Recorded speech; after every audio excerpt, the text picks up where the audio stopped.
I start this show, as I frequently do, by hitting a Wayback Machine.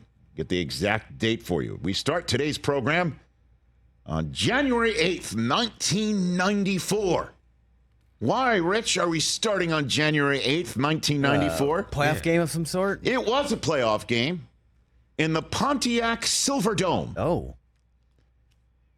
The last time the Detroit Lions won their division, 1993 season. Wow. Wayne Fonts. In which the 1994, January 8th, 1994, Wayne Fonts and the Lions. Scott Mitchell? Lost to the Green Bay Packers. Oh, wow. In a playoff game. Last time, little did they know when they walked off the field off of that 28-24 final score. Sounds like a good game. Little did they know, after Sterling Sharp caught one from Brett Favre, 40-yarder, to wrap things up to turn a 3-point deficit into a 4-point win. Little did they know, Eric Kramer, by the way. Rodney Pete started 10 games. Did they know that would be their last division win and their last playoff home game until this present day? And then the Detroit Lions showed up to Lambeau Field last night to kick off Week 4.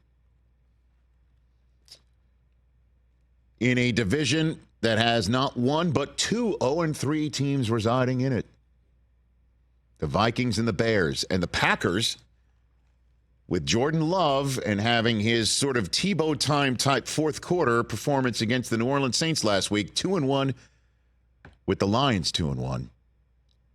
And you've got the sense that was part of our preview conversation that we put up there on our YouTube feed at Rich Eisen Show YouTube feed.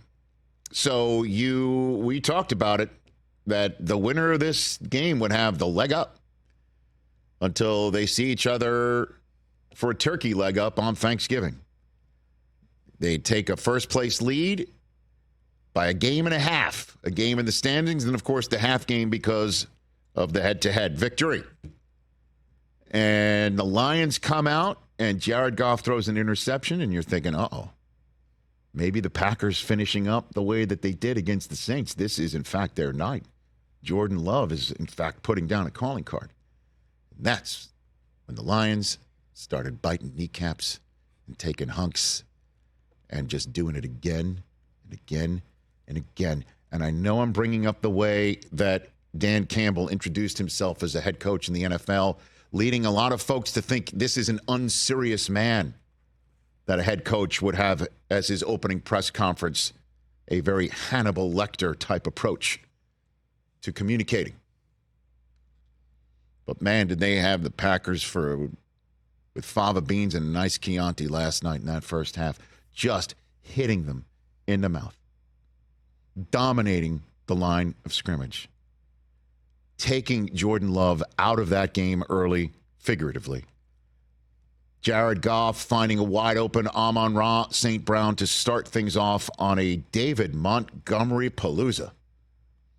Running downhill, hitting you in the mouth with an offensive line that was imposing its will.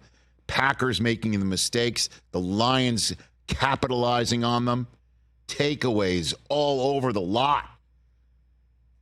And the Detroit Lions go into the locker room with their largest halftime lead ever. 27-3. Holy smokes. The Detroit Lions didn't have a great third quarter. Not saying that they're an unbeatable presence. And there was a third quarter 44-yard pass to end the third quarter by Jordan Love that I don't believe should have counted. And we'll talk about the play clock and how the NFL deals with it later on. I feel it should be like the NBA. We should have the play clock light up when it hits zeros. At any rate, long story short, the Packers made a bit of a game of it, and the Lions just ran it down their throats to wrap things up again. I said it couple times this week, and I'll repeat it again, certainly because it does appear that I'm right. Lions are a better team on the road. They are excellent at shutting you up. They have a certain presence when they show up in your house that they are prideful, these Lions, to come in and show you what they are made of in front of your home fans and undress you and clown you. And the Lions now lead this division by a game and a half over a Packers team that is banged up and is left wondering, what the hell was that? They end the Aaron Rodgers era last year in Green Bay, and then they show up again in Green Bay in week 4 on a short week and just pound the crap out of the Green Bay Packers. And they leave Matt LaFleur at the podium without answers and just full of just snippiness, and you can't blame them. This is how they left the Green Bay Packers head coach when they left Lambeau, these Lions. What do you think happens when you have to cause a first half like that, where you got nothing? We suck, Pete. I mean, we got our ass kicked. If I knew, it wouldn't have happened. Matt, they didn't blitz until the That's a last. BS question, man. They didn't blitz until the last play of the first half. They set 4 or less most of the time. Why couldn't you guys protect, do you think? It wasn't good enough. They whipped us. They manhandled us. Again, if I knew the answer to that, it wouldn't have happened. Whipped, manhandled. Boy, are those, like, if you ask Dan Campbell, what are the adjectives you would like to have the opposing coach describe your team's play against this team tonight? If you asked him the question going in, he would say whipped and manhandled, I think would absolutely be 2 of the choices that he would use. And you can't help but think, 4 games in, I get it. But you can't help but think,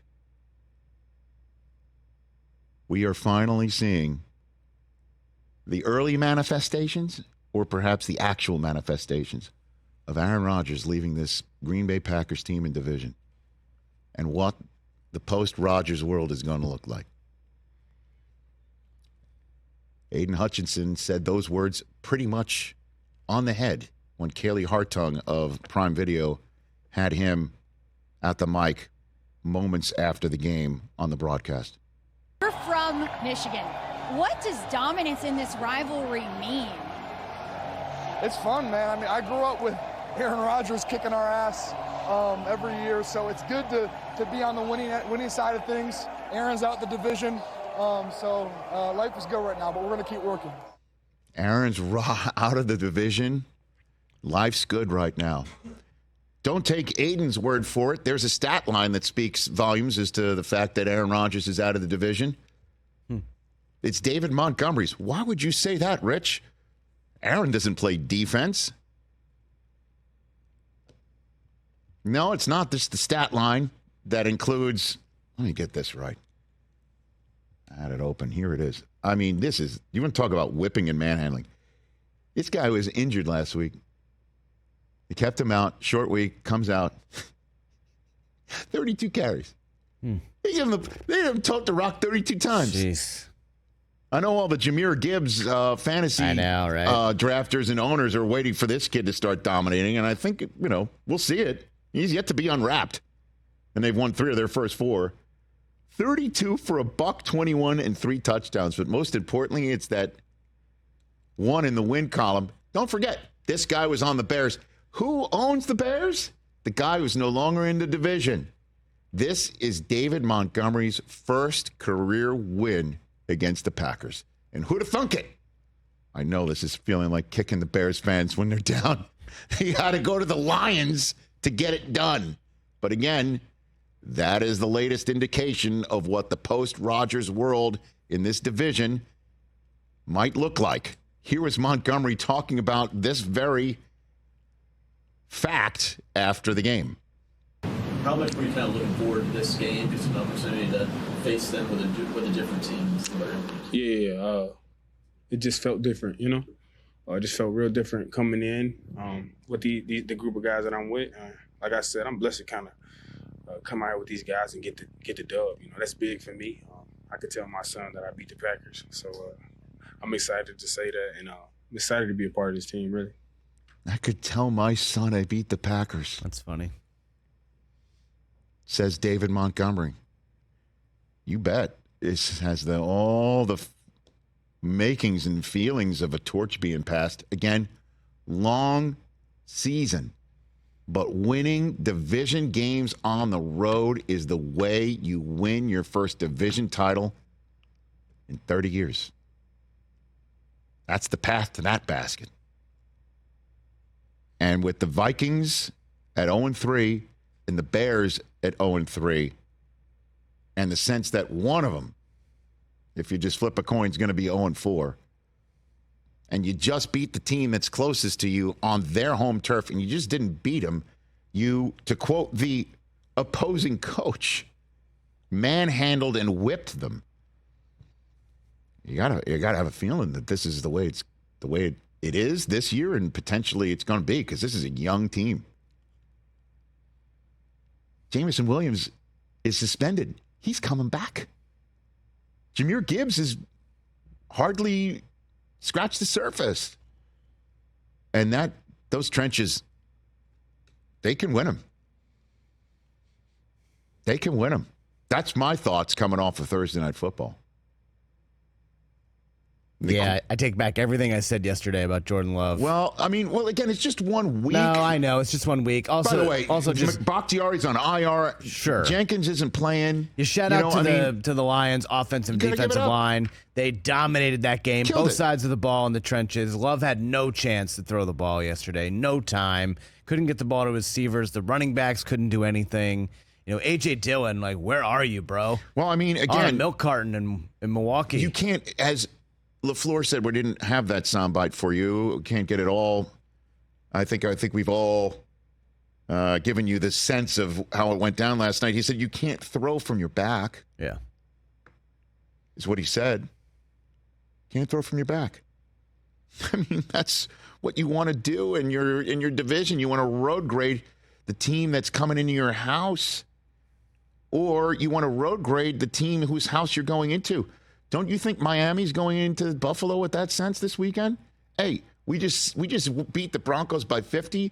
Guess what we're coming to do? We're coming to put our calling card on Western New York and say, we're coming for you too. That's what you want to do. Vegas, needing a win in the worst way. We're coming to the Chargers' house. We're coming to do this in front of your fans. Roquan Smith said this week about the Browns, that's the idea. You go into a house and you want to beat them in front of their family and kids. That's the NFL. And in front of the family and kids, last night the Lions had the Packers crying for their moms. That's what happened. These things are happening in front of us as Rodgers is no longer in Green Bay while he stares at the Dolphins and his leg up, trying to come back for the Jets. Catch the Rich Eisen Show every single day on the Roku channel, 12 to 3 Eastern, for free.